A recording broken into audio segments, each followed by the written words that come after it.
4টে ঠ্যাং হয়, তবে ফি ঠ্যাংয়ের জন্য কত খরচ হয়?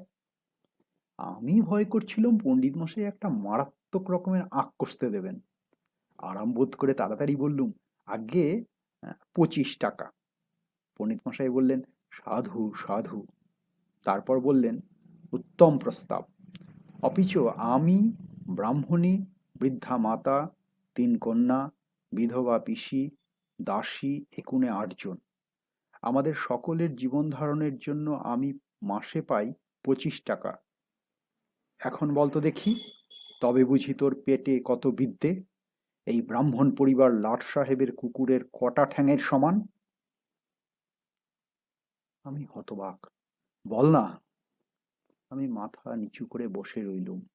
শুধু আমি না, সমস্ত ক্লাস নিস্তব্ধ। পণ্ডিত মশাই হুঙ্কার দিয়ে বললেন, উত্তর দে!